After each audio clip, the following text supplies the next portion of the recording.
Welcome, everybody. Thank you for joining the second webinar sponsored by Rudish Health.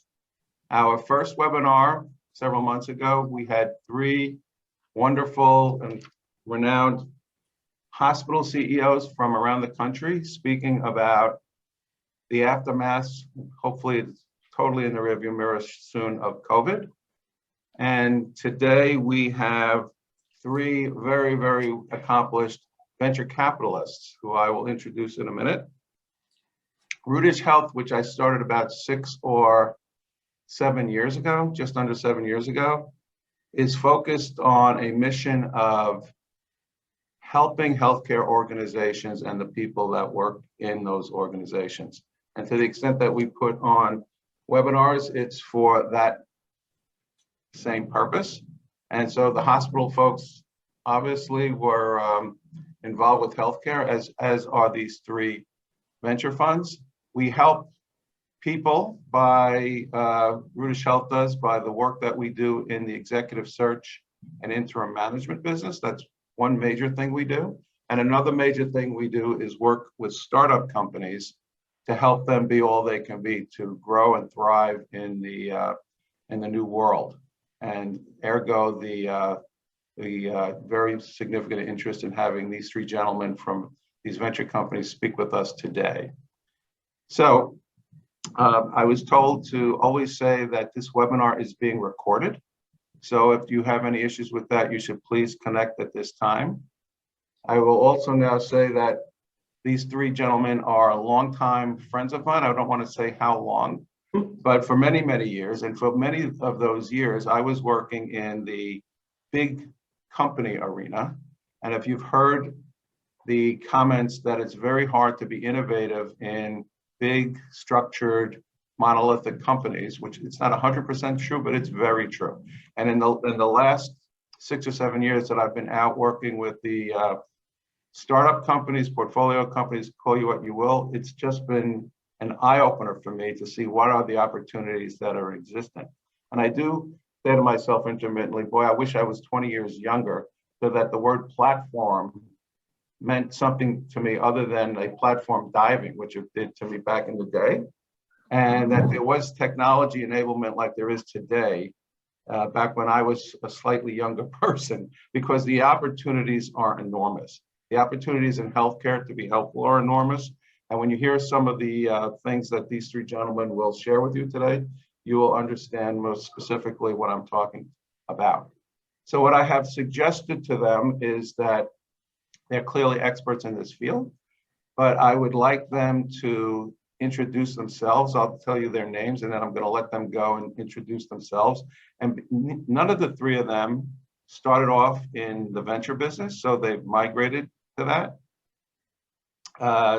Secondly, their companies are all different. There's a saying that if you've seen one about many things. Well, if you've seen one venture fund, and I think there may be hundreds, if not thousands, maybe one of the guys knows how many venture funds there are out and about in this country. But there are numerous ones, but they're all a little bit different, including the three of these that are very, very focused on healthcare. I would say on the payer side, on the provider side, on the medical device side, maybe less so on the broad-based life sciences side, but they're all a variation on a theme as far as the kind of companies they're interested in investing in and the size of the company they're interested in. It's also very interesting as to who their investor groups are, because they're all a little bit different. So just within this group of three that I work with pretty closely, there are differences, even though there are a lot of commonalities between the three. So the three are LRVHealth, and the principal on the phone for LRV is my dear friend Keith Figlioli. Secondly, Goss from Wavemaker 360. Keith, by the way, is in stormy Boston today, and Jay is in LA, Los Angeles. And from Dave Vreeland is from Caduceus Capital, and he is in the not-for-profit, or the for-profit, I should say, healthcare capital of the world, known as Nashville, Tennessee, where there's also some country music played once in a while. So that is the group. I'm going to let them introduce themselves, as I said, And then we will turn it over to Jessica Rudish, who will moderate the group. And we will also have a chat box set up so that if you have any questions beyond the ones that Jessica and I will throw at these esteemed gentlemen, feel free to throw it into the chat box, and we will try to accommodate as many as we can. So with that as background, I will turn it over to my dear friend Keith Figlioli from LRVHealth to introduce himself and his company. Thanks, Russ. So I don't have an answer to your question, but it is a lot in terms of number of firms that are in the venture capital, let alone private equity space. But LRV is one of those, which is a little bit of a different model. A little quick on myself and then the firm. I've been in this space for about 20 plus years in the healthcare space, was an executive for a long period of time at Premier and one of the larger electronic health record companies that Russ and I go way back on. And then joined LRV about 5 years ago. LRV can almost be thought of as a sort of a standalone independent corporate venture group for large healthcare systems and large healthcare payers, as well as a couple of very large healthcare vendors that people would know by name. We have about 22 different partners around the country that are strategic investors and partners. We touch about 1 out of every 3 healthcare consumers with that network. And we typically invest in seed stage, Series A, Series B type companies. We're based in Boston, but invest around the country, all U.S. healthcare, and actively managing about 30 portfolio companies currently. Your investors look like what, Keith? Did you mention that? Yeah, I mean, just large healthcare systems. So people that folks would know. So if you think of places like Yale, or if you think of places like Providence, or large systems like Allina in Minneapolis, healthcare payers that look and feel a little bit like the top 3 healthcare payers in the country. And then a couple of healthcare vendors like Nuance and Cerner that people would know. Cool, thanks. One other thing, a little note about Keith. He is a great podcaster. He has a podcast that you haven't seen it before. It's a little broader in its coverage than what we're going to cover today. It's called tell me if this is wrong. Healthcare is Hard, I believe is the name of it. Is that right? That is correct. And I highly recommend it. I'm not a big podcast listener, but I listen to Keith. And I always learn something from listening to Keith, or at least to the people that he interviews. So I was going to say, not me, the guest. Yes. Yeah. Yes, I learned nothing from Keith, but I learned a lot from his interviewees. So with that, let's go over to Jay and Wavemaker 360 Health. Thanks, Rush. Thanks, Jessica. It's nice to be here.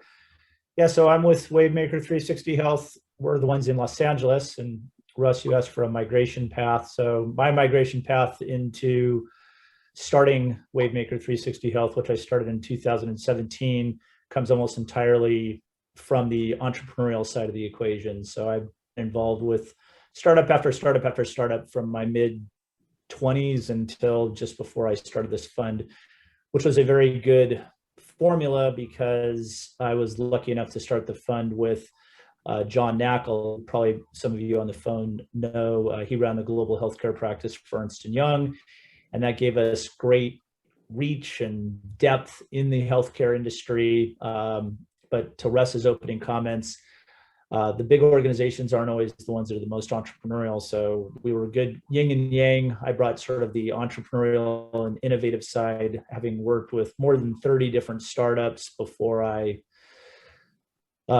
got this fund off the ground. And then John and I started funding companies in 2018. As our name implies, we do nothing but healthcare.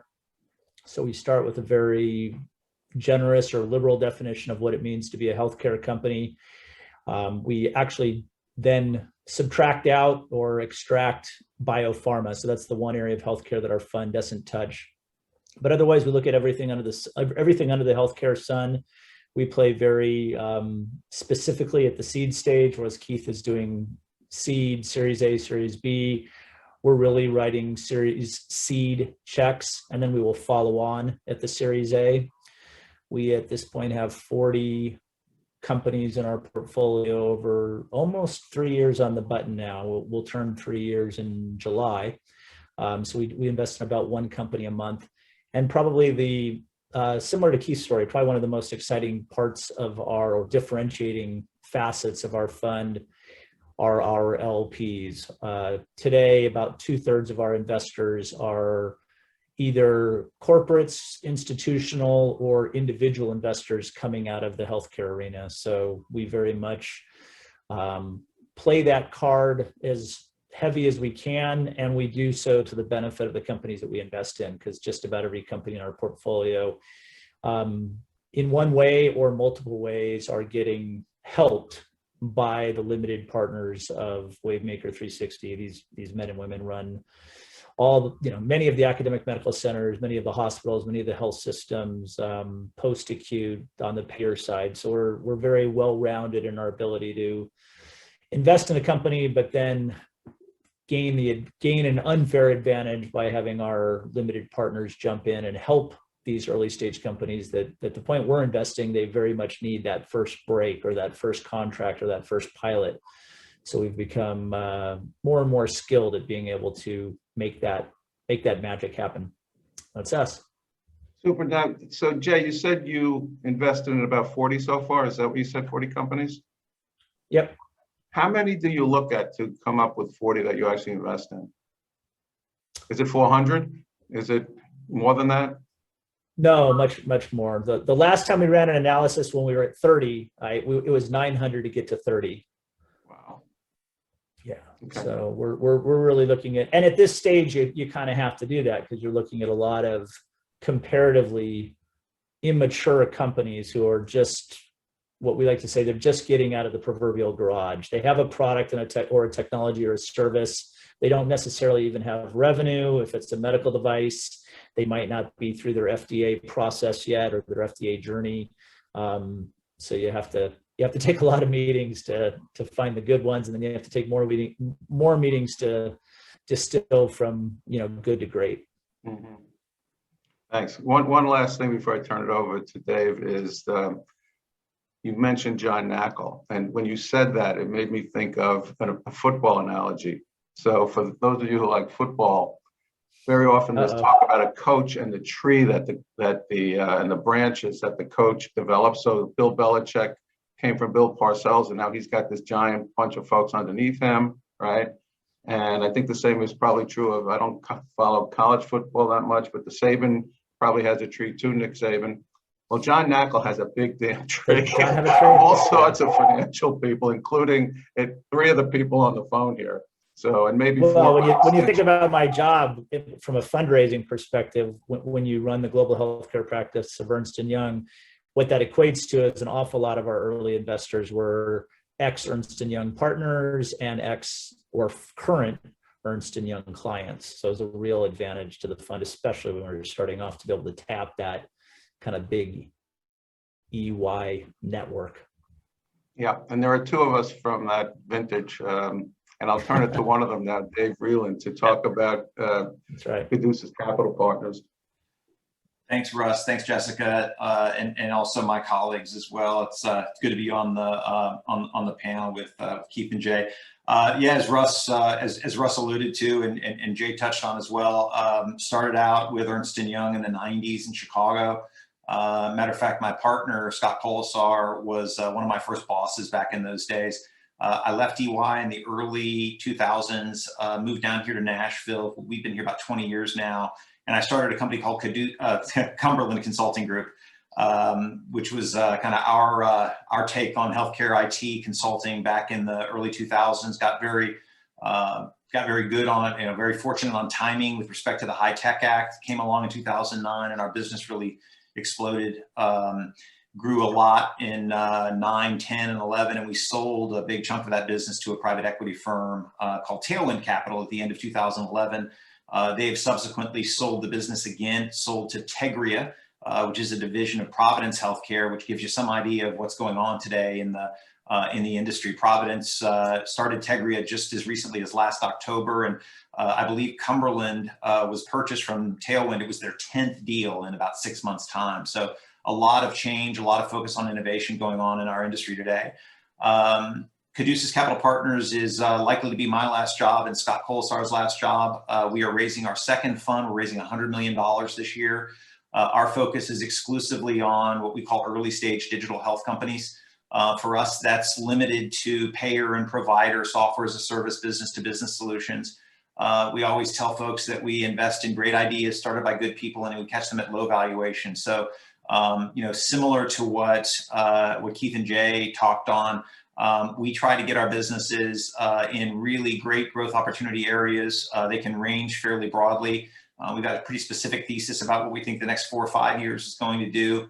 Our first fund has 11 assets in it. We've sold 2 of those companies, likely sell 3 more this year. We've invested in that first fund in really 2 or 3 major areas.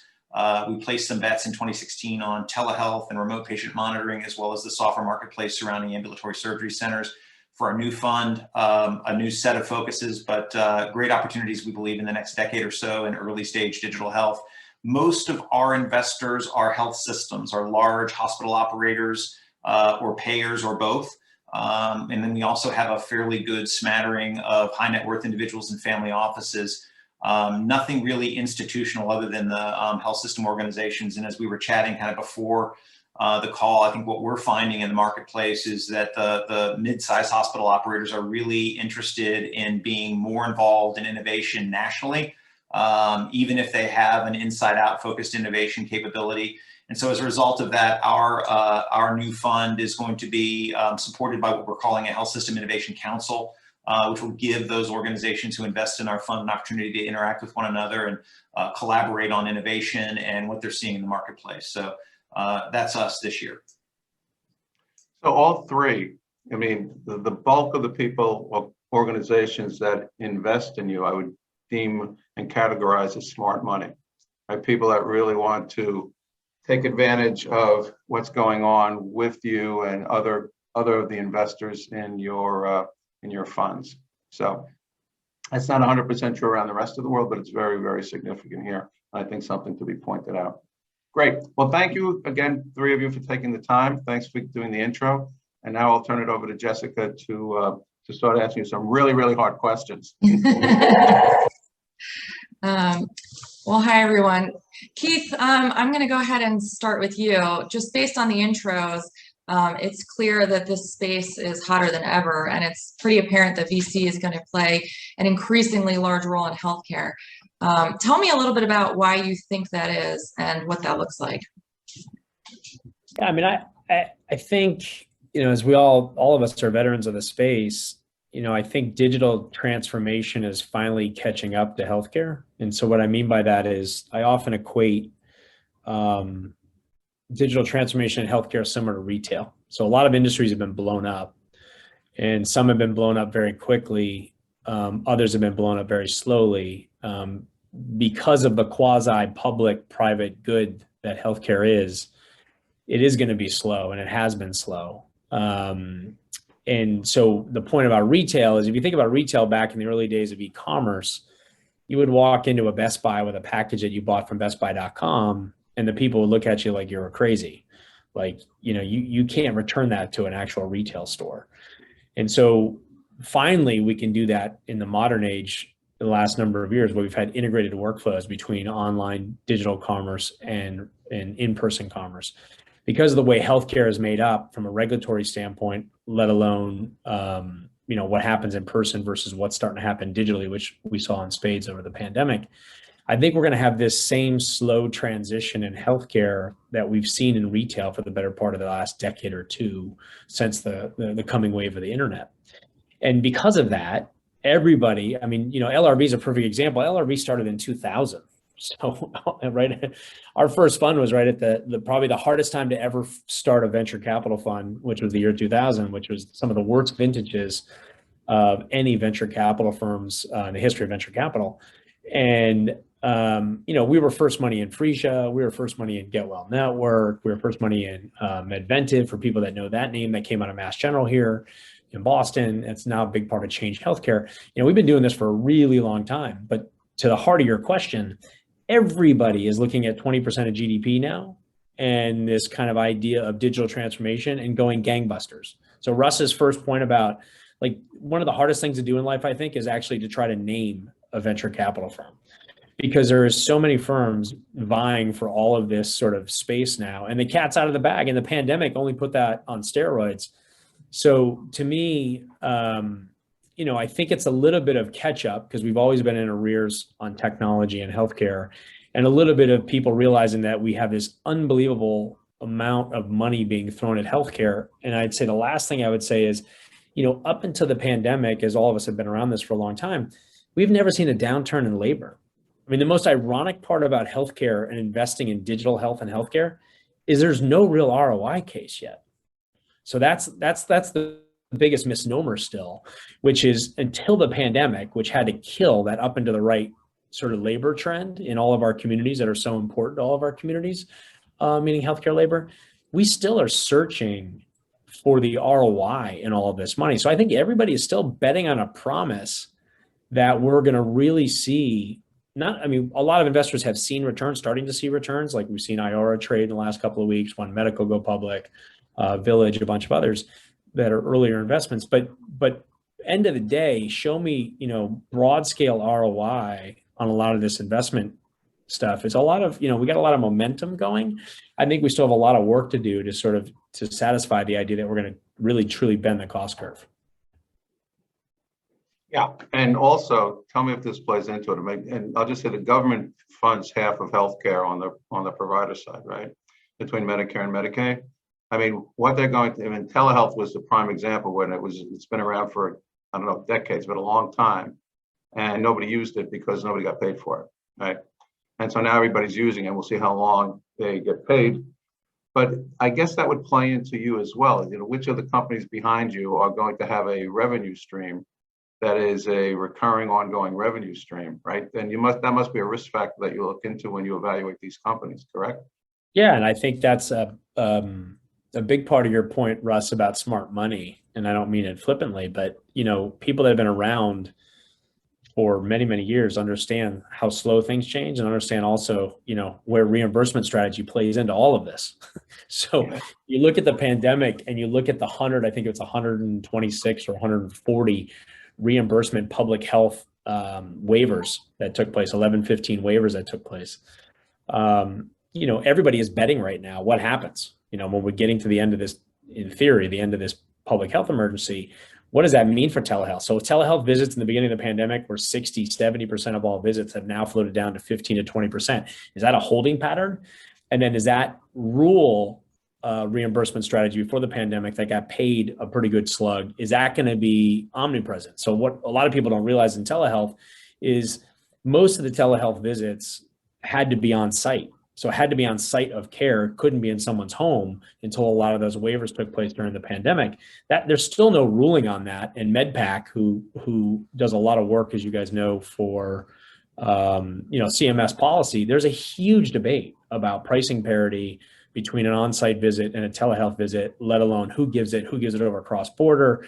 There's so much complexity to that issue alone, Russ, to your point, that a lot of the companies, have to really think through that have telehealth embedded into their strategy, let alone the reimbursement strategy. Yeah, well, I have not through any of your three companies, an investment in a 340B pharmacy company. And it's really, really helpful, beneficial to the industry to have that program remain, at least if you're not a manufacturer of drugs, which I'm not on that side. But it's always a question of what's going to happen. It's been, and that's not since 2000 when your fund got set up, but it's for a long time. And I will make one comment about 2000. Number one, you didn't get involved with LRV until a lot later, so you were smart to wait. And number two, when we both knew each other in 2000, we both had a lot more hair. So yes, I know times have changed. Absolutely. One of the things, just to piggyback on this, because as we think about telehealth, I really agree with Keith. And I think that telehealth is not a one size fits all. I think that when I listen to Keith's, when I listen to the numbers and when I think about what's going on in telehealth, just even within the lens of just our portfolio, I'm reminded almost every day, some of our telehealth bets were better than others because some telehealth business models are simply smarter than others. I mean, if you take a look at, I'll give an extreme. If you take a look at telehealth for chronic care management, I don't see that going anywhere. Telehealth can make such a dent by putting a relatively inexpensive nurse on the phone with a polychronic patient who's got, 15 meds going into their system every day, has 6 or 8 things wrong with him or her. Just putting that nurse on the phone with that person a couple times a month keeps that person out of the ER. That's the ROI on that is so great. I mean, we have a couple companies in our portfolio that in just a few years have been able to demonstrate they can keep their patients from 12 visits a year to the ER. They don't stop the ER visits, but they bring it down from 12 and change to 3 and change. So 9 fewer emergency room visits for this population of the most expensive patients on a payer's roster, at the low cost of a couple inexpensive telehealth sessions per month.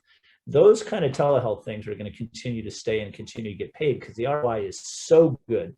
On the other end of the spectrum, if it's telehealth for, not to pick on any given specialty, but if it's telehealth for dermatology, maybe that doesn't work as well. Maybe the ROI isn't that great, and maybe it doesn't continue to get paid as well as it did during the pandemic. So I just remind us all to think about telehealth not as a one-size-fits-all category, because I think there's some really good use cases of telehealth, and I think there's some questionable use cases of telehealth, including maybe some that our fund invested into. So, well, to that point, Jay, as a non-venture capitalist, just doing what I do with Rudish Health day to day, I'm going to be very, very less than probably more in this comment. Twice a week, get pinged by or get an email from a company that sounds like the ones that you're talking about, these telehealth type companies with all sorts of telehealth solutions.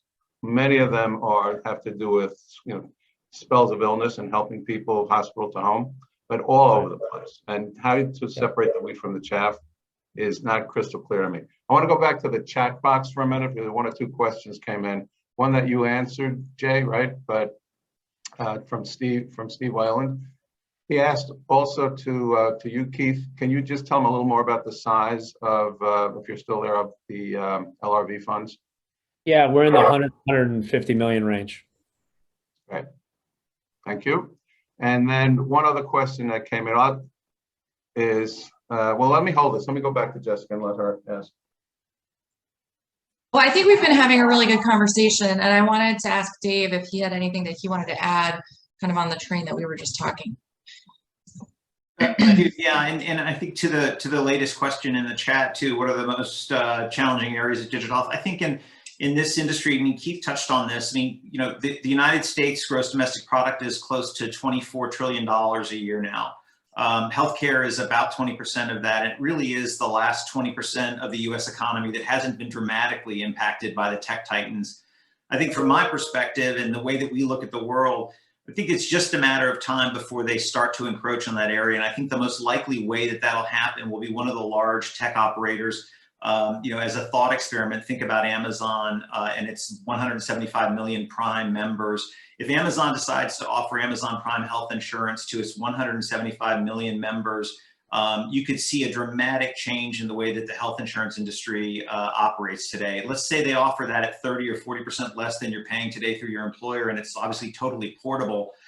They put something together to deal with big, catastrophic, expensive claims. All of a sudden, this industry that we've seen not change very much over the course of, at least in my case, 30-year career, can change really, really quickly and very dramatically. One of the things you'll learn from watching the internet and the power of information technology impact businesses is that middlemen get wiped out very, very quickly. I'm reminded of an interesting quote from Vladimir Lenin. He said once that, nothing can change for decades, then decades can change in weeks. And, that's the kind of thing that I think that we're going to see happen in our business. And there'll be associated impacts to the 5,000 hospitals around the country as well.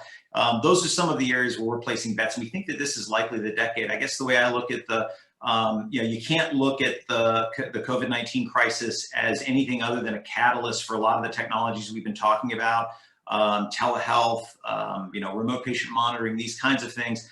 I see it as a way of testing some of those technologies because of a public health crisis. And I think the signs are all there that these, these enormous winds of change are coming here in the near term because they almost need to. I mean, we spend way too much money on healthcare in this country. And I think the ROI that Keith refers to that's sort of been elusive is just around the corner when you start thinking about some of the possibilities I referred to.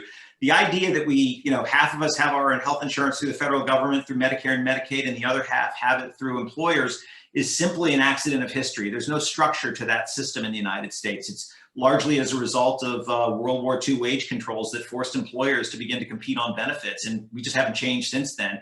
That's been 70 plus years ago. And, there's nothing in the world that would stop that from happening. And the way that that happens is some large player with really, really great national reach and enormous capital reserves just walks in and decides to destroy the middlemen in this industry. And that's typically what happens with these e-commerce businesses. So my wife took me to Whole Foods for my first time in Whole Foods last week, right? Whole Foods, and one of the reasons first time, Wow. first time, pretty good. Most people have been there more frequently than me. And the reason I had never gone, being the cheap person that I am, is it used to be called Whole Paycheck, right? Right. And but now it's Whole Foods, and it's owned by some company that was able to reduce the prices rather dramatically. And so now I may actually go again. Right, because I was very pleasantly surprised to see the prices in Whole Foods. So something like that, could you feel something like that, whether it was Amazon or somebody else happening in our industry over the next 5 to 10 years? Any of you guys? Well, Russ, if you were going to start an insurance company, and to Dave's point, and you were going to start an insurance company and you wanted to have the best people in the country on that plan, wouldn't you maybe optimize for shoppers at Whole Foods where there's no junk food in the store and sell your health insurance sell your insurance plan to people that shop at Whole Foods? That would be a very smart way to get healthy people, i.e. inexpensive people, on your health plan. Imagine if that maybe is sitting there in some strategy session inside Amazon right now. Anybody that thinks that's not happening, to Dave's point, is crazy, because that's exactly what's happening. That's exactly their thesis around acquiring Whole Foods. All of a sudden, the Whole Foods acquisition makes a lot of sense. Not only would you go for the healthy folks on whom you've got all this data, but you'd also go for the higher income folks, and that's definitely the Amazon Prime customer. You throw into that the fact that they own PillPack and that they're in a situation where they can basically control logistics around the country, probably to the point where they're going to put UPS out of business at some point. It starts to look like a pretty smart move breaking away from Haven. Absolutely. So when do you guys think one of you will first sell one of your portfolio companies to Amazon? Anytime soon? We could do it this month. I don't know that we're going to, but they're looking at one of our companies this month. And I think, as I've just put in the chat, I think they're going to start. I think Amazon, not just to put a spotlight on Amazon or pick on Amazon, but all of big tech have all of a sudden become healthcare interested in the last few years. And there's all the normal acquirers of early stage companies. And keep in mind that, one of the principal reasons this is happening is because we very slowly and quietly transformed the healthcare industry with electronic medical records, these EMRs and EHRs. That all had to happen before Apple and Amazon and all these other companies could really take health tech seriously. There was no health tech. All this stuff was in paper and pencil and file cabinets behind the receptionist at the doctor's office, right? So the United States had to kind of go through this really 15, 18-year journey of digitizing our health data. And now that that's there, for better or for worse, I mean, some of these implementations went very smoothly. Many, especially in the big health systems, did not. Doctors moaned and groaned, nurses moaned and groaned, but we are where we are. And now the stage is set for some of these other healthcare companies to take advantage of what was a 15 or 20-year journey moving from, paper healthcare records, which we all grew up with, to almost, I think we're at now 97% and change. Somebody on the phone will probably know the real stat, but last I read, we're a little over 97%. All healthcare records are now digital. Yeah, so I'll do just one left field comment on that.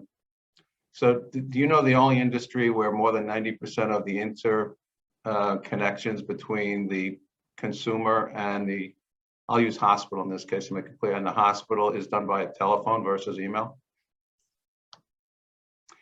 Like 90% of communications, whether it's your mother, your wife, your kids, you, whomever, is connecting to a hospital for some medical reason, is calling in. And that's another area that's going to change over the next 5 years dramatically. And what is number two? And you know what number two is, Russ? The What's fax number two? machine. What's The that? fax machine. The When we're fax not using the machine. telephone, we're still using the fax machine in the healthcare industry. So I told you I Go forgot figure. how to work my fax machine. Would you believe me? go figure. Well, So I want to pivot to it. Do you want to say something, Dave? Yeah, I was just going to say quickly. I think to that question that you asked, will you be selling a company to an Amazon or a tech titan? I think it's same as Jay. In our case, we're in active discussions with a number of these big tech operators for a particular business right now in our first fund. But I think the more interesting question is the equal but opposite reaction from the U.S. healthcare system commercial side. Whether it's payers, providers, hospital operators, or a mix of those, they are going to react to these kinds of changes as well. And I think that, in our case, we'll probably sell to both sides of that ledger. There's 5,000 hospitals in the United States. We probably don't need all of those. I think it's arguable that you only need half of them, just put in the right places. And it's kind of an accident as to why we have the ones we do. The way that they organize to react to a big change like we threw out as a thought experiment is going to be very interesting to watch as well. Mm-hmm. By the way, I was just told by on the chat box, you can see it by my CFO, that we do not have a fax machine in our location. So, hey, Jessica, I'll turn it back to you. Yeah, sure. So we've been talking a lot about, what we think the future looks like and where we're placing our bets. But, I'd like to talk about maybe something that we don't typically like to talk about, which is failure. And my understanding is that in your industry, maybe 1 in 5 is a home run, right? So sometimes I think it's interesting to look at the failures to kind of learn from them. So I'd be curious to hear from you all your perspectives on some of the lessons learned and, what drives failure. And I imagine that leadership is a big part of that, but you tell me. So maybe Keith, will you kick us off? Yeah, I mean, I think you're right. I mean, I always say on a portfolio basis, and it's been harder in healthcare to talk about sort of not just failure, but returns if you're in the venture private equity space. It's simply a third. So a third of your portfolio of a fund is going to fail. A third is going to be a double or a triple. And then a third are really your, sometimes one are going to be your home run. And healthcare has been elusive because you've seen a lot of double triples. Until recently, you really haven't seen much in the returns of more than 4x, frankly, for any healthcare company of scale and size. You're starting to see that as the DTC side of this. The consumer side comes into healthcare a bit more. So we look at the Rows, the Hims, the Hers, those types of plays, even pill-packed Amazon. You've seen these outsized returns, which frankly in healthcare we have not seen outside of real large scale private equity practice trading assets. So, it's been interesting to watch. It's also interesting to forecast. And there's a point in the text, and I'll get to your point, Jessica, about, valuations. Valuations are, I called it a year ago. I thought they would blow up. I'm going to keep calling it until they blow up. So I'm going to say a year from now, they are going to blow up. But there's no doubt in my mind we are running towards a place where this market will flatten out from a valuation standpoint. Now, whether it's a year, 2 years, 3 years, 4 years, I won't call the time frame, but it's definitely going to happen. The math just doesn't work at all on a lot of these companies. And to your point on failure, a lot of it has to do with, I think it depends where you sit. So if you're sitting where Jay's sitting, at the seed stage, there's different levels of risk of maybe David and I put something in a B round or an A round. Like every round's a little bit different in terms of where that risk profiles. I mean, we're moving to much more of a venture agnostic state in our next fund. So we'll even be doing Series C. And thinking about failure there is very different because the risk is totally different. You have a real business most days by then.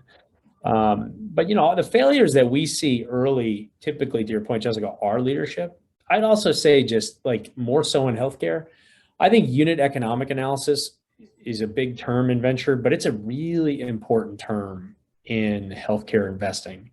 And I'm amazed how many companies we see. And so back to Jay's point, we see about 600 to 700 companies a year. Typically 40 of those get through our funnel to do any kind of work on it. We typically do 3 to 4 deals. But I'm amazed in that bigger funnel, how many don't even understand how their math works. And I think failure comes from that in healthcare more than anywhere else, because it's not just about like what we all say, oh, you don't even, a lot of these entrepreneurs have never understood clinical workflow or administrative workflow or whatever, like all of us have lived either consulting or our previous lives, but they just don't know how the math works. And that's like one of my biggest questions always to people we talk to. I'm like, where's the business model? Like really, where's the business model? I get that it's a good promise. And there's really, and I'll finish on this. There's really 2 different business models in healthcare.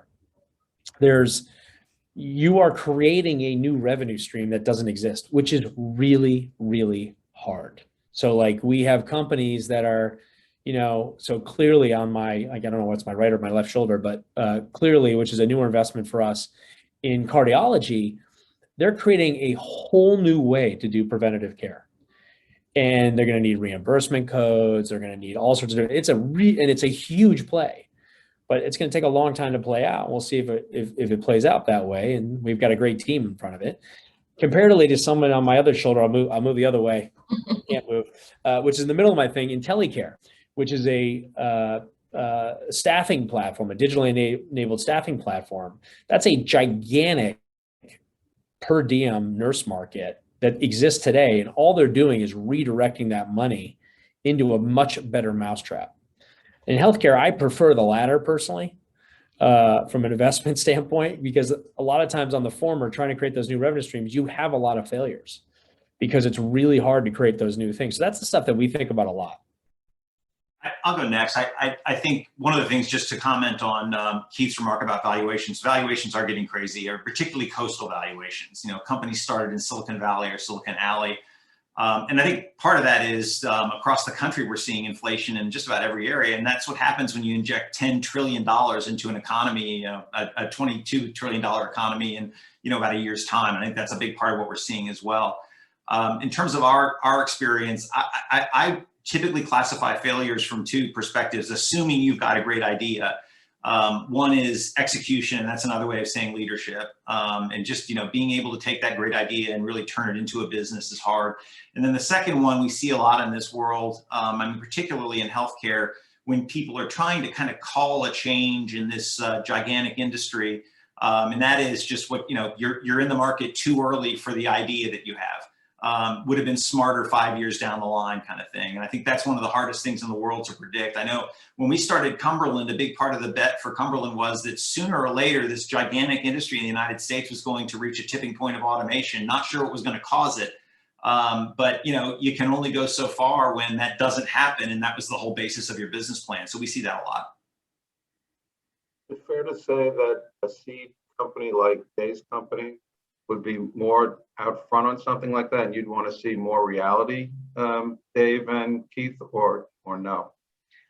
I like to see about $1 million in ARR, annual revenue run rate, and 5 or 6 customers, and a known great idea. I am totally with Keith. I think coming up with a brand new revenue stream is super, super hard. And I think the thing to remember, if you look at the world that Scott and I live in at Caduceus, this is a $4 trillion, terribly inefficient business in our country. And there are so many pockets. I mean, you could argue thousands of pockets of inefficiency that are easily $200 million opportunities or more. I mean, $1 billion opportunities. And so that's the kind of stuff that we look for as well. It's kind of a mix of, seeing a big inefficiency and then also looking for those big ideas that come along, like we suggested a little bit earlier. I mean, I'll give you an example. The last deal we did in our first fund was a company called Intelligent Observation. Their business is automating the hand hygiene compliance process. 5,000 hospitals in the United States, as of pre-COVID-19, only 3% of them use any automated solution for hand hygiene. Most of them use a clipboard and I watched Russ wash his hands and then write on the clipboard that he did, and vice versa. Of course, COVID-19 was a real kind of tailwind for that business. But that's a great example of an inefficiency. Why do people get sick when they go into the hospital? Because people don't wash their hands. Now they have to, and so that's one of those great opportunities we saw, and just got lucky on timing with it. We caught it very early and at a low valuation. Well, I want to ask two questions that came in on the chat. Number one, there is a good friend by the name of Mr. Phillips, who is a CEO of an AI company, new AI company. So if I say the words or the letters AI to you, what's your reaction? What do you think about that vis-a-vis our industry? Toss-up question. I'll go first. Please don't lead with it. I won't even talk to you. If the idea is that we're going to bring artificial intelligence to figure out what to do with it in healthcare, I don't want to mess around with it. It's not a good business plan. Let's say disease management, in the disease management state, still don't care? No, I mean, what I'm trying to get across is that there's so many solutions looking for a problem coming out of healthcare entrepreneurship. And my view is, let's have a good answer to a known problem. And oh, by the way, we use artificial intelligence and machine learning to make it better and better and better. So, AI is one of those dangerous phrases, I think, in healthcare, because if you're leading with it, you probably don't have much of a business plan. My experience. Lead with a solution to a known problem, and you don't even have to mention that you're using AI. Of course, you should be using AI and machine learning. I would just add to what David's saying. Kind of AI. When I started thinking about AI, I started thinking about telehealth and all the different pieces and parts. It's a given. Like, assume it's a component of what your stack's going to be. And to David's point, that's the other thing I would say before is like where he went. What's the problem you're trying to solve, right? Really? Because I think there's a lot of people chasing, to the earlier comment, a bunch of solutions that there's really no scale problem to solve. I'll just add a note. We are very bullish on how expensive, i.e., how many people it takes to run revenue cycle in a large organization. And that's such a great example. The whole process. Anybody who's ever done anything in revenue cycle, the whole process of account follow-up and collections is very people intensive. Great opportunities for bots, for robots, for AI, for algorithms. Machine learning and automation to really take the bodies out of that process and lower the cost to collect, on claims and patient balances. That's one of those areas we're very bullish on. Yeah, and I think behind Keith, I think there's a company called Olive that's very focused in that space, if I'm not mistaken. Yeah, I mean, I think the bigger moniker, we're moving into a new fund cycle, and we're investing across 3 shift landscapes. And one of the shift landscapes, which everybody's talking about digital, and we're even talking about digital today, but we're talking about the shift from digital to smart. You start making that shift from digital to smart, you start thinking about this idea where David went to on people. My earlier comment that, and it's a controversial topic, because a lot of these places where these people are our communities, right? Hence, it's a very political topic, as we all know, with the healthcare systems. But at some point in time, we are going to have to shift that. And whether that's through, Russ, to your point on Olive, robotic process automation, workflow augmentation, where you're, using somewhat robots and somewhat AI and somewhat tech stacks to try to reduce labor and tasks at hand. I think that is going to be a just real reality of taking cost infrastructure out of the overall healthcare system over the better part of the next decade, which, we start thinking about care being delivered anywhere. This idea of providers and clinicians being anywhere is also going to take a dent out of a lot of these mechanisms. Jessica, back to you. Sure. I'm looking at some of the questions that are coming in, and we've been talking about RPA, and somebody asked, are there any other analogs outside of revenue cycle, for example, maybe credentialing and privileging? So are there other areas that you all think are hot spots for RPA?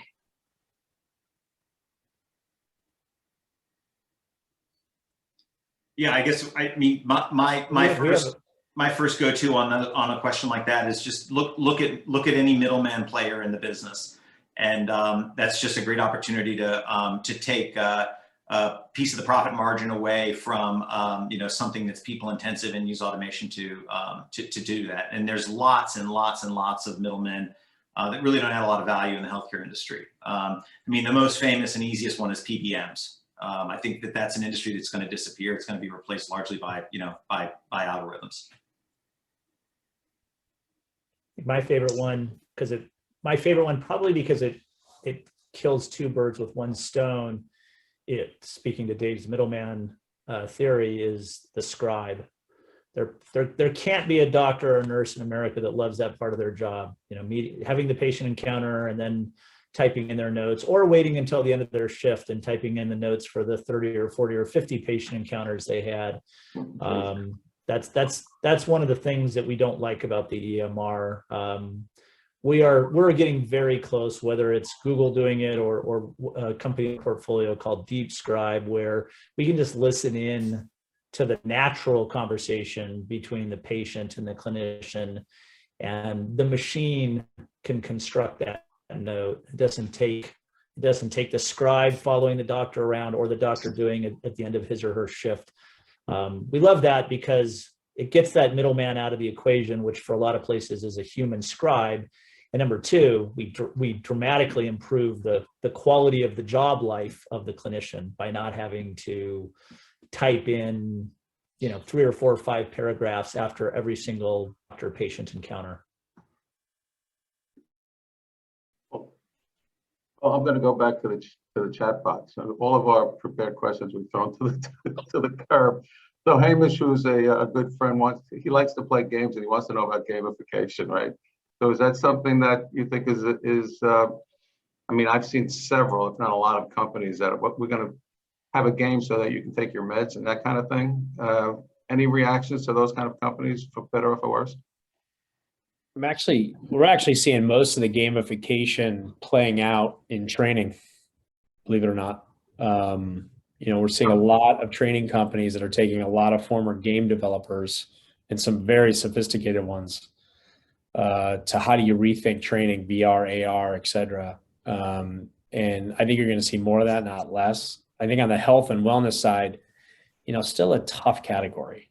I really, from an investor lens, the wellness category, in my opinion, maybe Jay and Dave feel differently, but really tough category to figure out how to be successful and scale something in that category, because you're dealing with behaviors. And, yes, the gamification gets at the heart of that, but at scale, I've yet to see something much actually be successful there. But gamification is alive and well when it comes to surgical training, physician training. We've seen that in spades over the last year. Either of the other two comment? Okay. Nothing to add. I think we've seen a bunch of interesting things. I'll acknowledge that we have not placed a bet yet, but okay. Let me pivot again. So to go from something that may be newer, gamification, to something when I first got involved with the venture money, 90% of what I was talking to of folks, that none of the three of your companies, other companies way back when, was about roll-ups, about clinical roll-ups. Is that still going on, or is that a game that's over?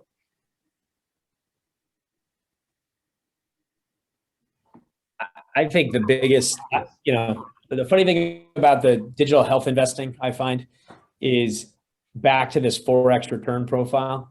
If you look at pure tech plays, most of the things you're seeing is still 3 or 4x.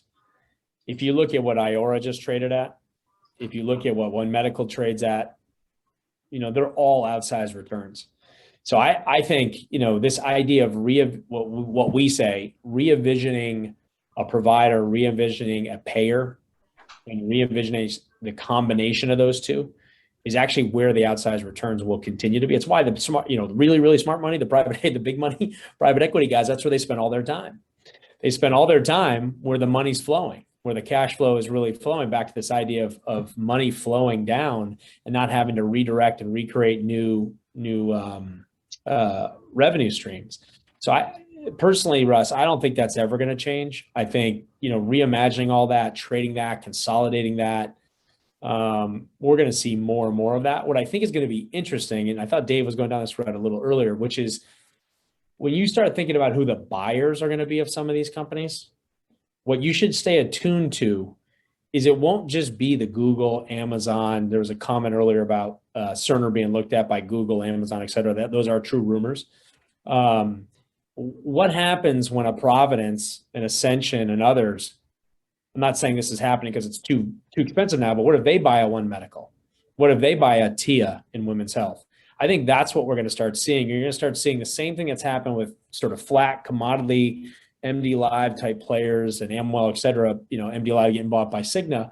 You're going to start seeing a lot of these other provider practices being consolidated in very different ways that infuse digital technology is a first component, and not retroing it later after you have a service line in place. Jessica, it's almost time to wrap up, so maybe one more question, and then we'll. Yeah, I'm looking to see if we've got any in the chat here. I guess a question for the group is, what do you see the collaboration between the people in the industry, who I know are many of your investors, and your firm? How do you see that going forward, and what does that look like?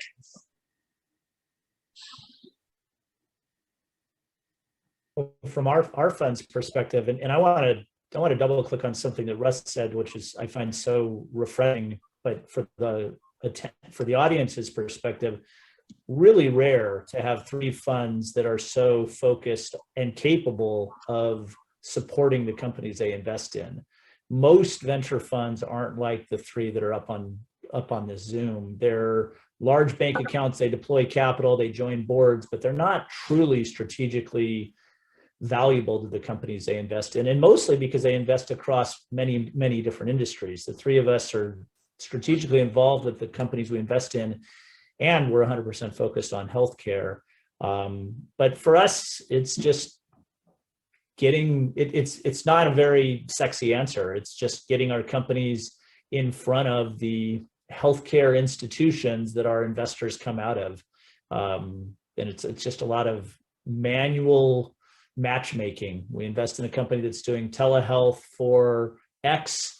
We kind of run our finger down the list of the limited partners we have, and we try to make 2 or 3 introductions to the benefit of the investor and to the benefit of the company we just invested in. And then we just get out of the way. If some magic happens, great. If it doesn't, we move on to the next thing. And we haven't really figured out a way to operationalize this or scale it. It's just manual, thoughtful introductions between portfolio companies in our left hand and investor in our right hand.